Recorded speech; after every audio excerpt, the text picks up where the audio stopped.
How's everybody doing? Today is January 28th, 2016.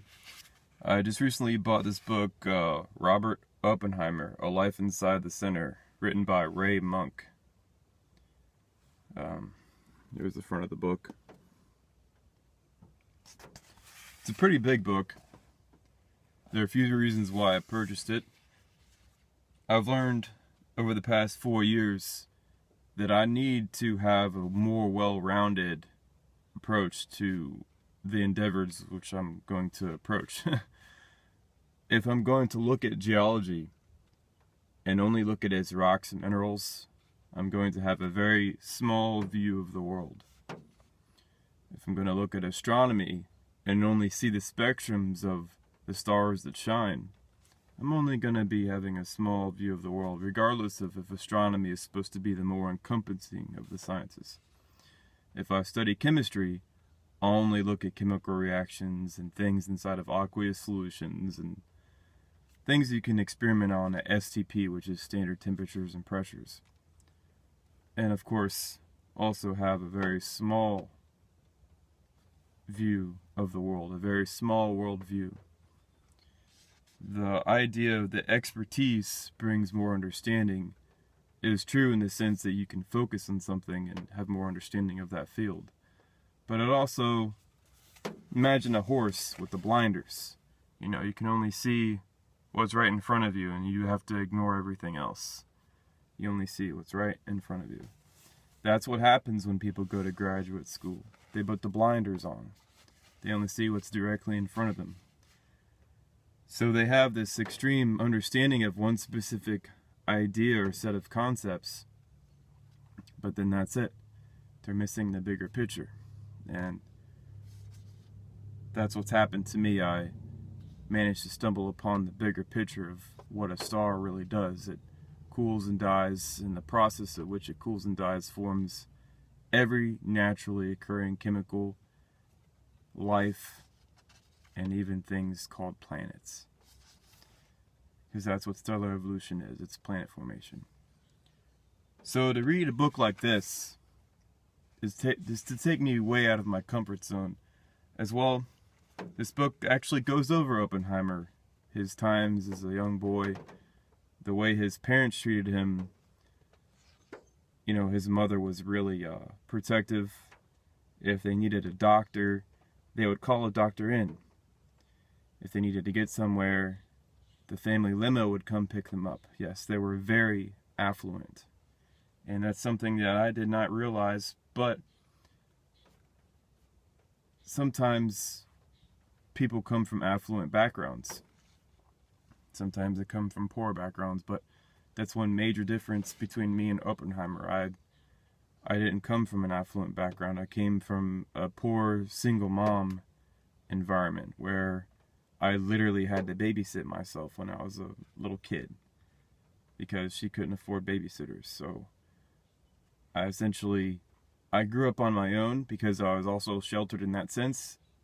So it's weird, like, this gentleman was also sheltered as a boy. He didn't have very many friends to play with when he was very young, and his mind was forming, so he could focus on learning things and reading books and collecting rocks and minerals that he was gifted by other relatives. I can't remember which relative it was, but he would be gifted rocks and minerals a lot to study and to, you know, write papers on, and that's very fascinating to know that he also did that.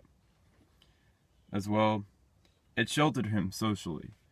When you're a young boy and you don't have what you desperately want is other younger kids around you to play games with and to pal around with, your mind tends to wander into other areas, and you tend to focus on those things thinking, well, I just need to get this stuff figured out first and then everything else will fall into place later on. But unfortunately what that does is stunt your social development. You tend to be a bit alienated from other people. It's hard to associate with other people because you had such a different upbringing. And that is one thing I have in common with this gentleman, is that we both were kind of alienated and isolated as children, and we only had one individual to tell us this is, what everything is. His mother also tried to shield him from all that is brutish and nasty about the world. So, in a sense, I'm looking forward to seeing what happens to him as he grows up, and knowing that he's going to be a part of building the most destructive weapon ever invented by humanity. Nuclear warheads. And actually getting to see their use on Hiroshima and Nagasaki.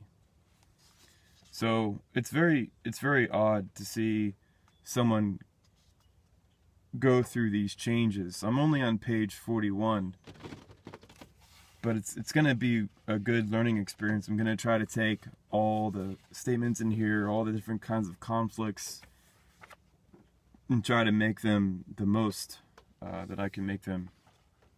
Try to learn everything I can. It says here's a picture of him as a young man. A little precious and perhaps a little arrogant, but very interesting, full of ideas. This is Oppenheimer at Harvard. See his suit there. I guess they dressed a lot nicer back then. These days, it's not too uncommon to see a professor wear a hoodie around. I don't think the hoodies existed back then. It wouldn't be very fashionable. These guys dress like straight up gentlemen. That's something pretty cool.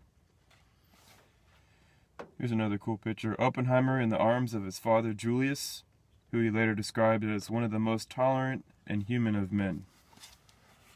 There's Oppenheimer as a little boy with his dad right there.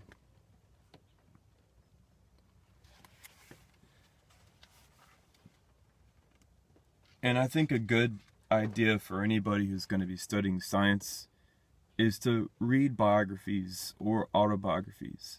Really get the sense that these are human beings you're dealing with.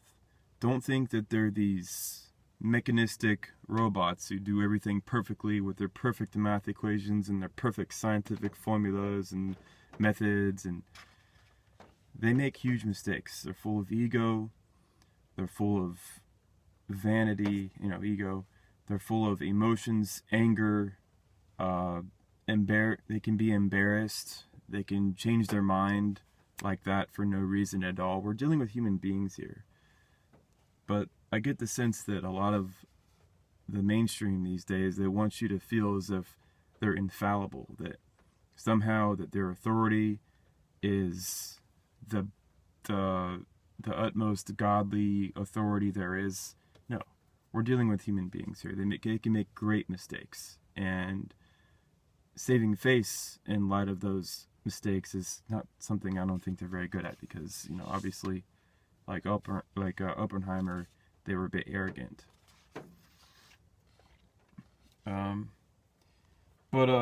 Yeah, there's other pictures in here inside the Cavendish Laboratory, Cambridge, and around 1920.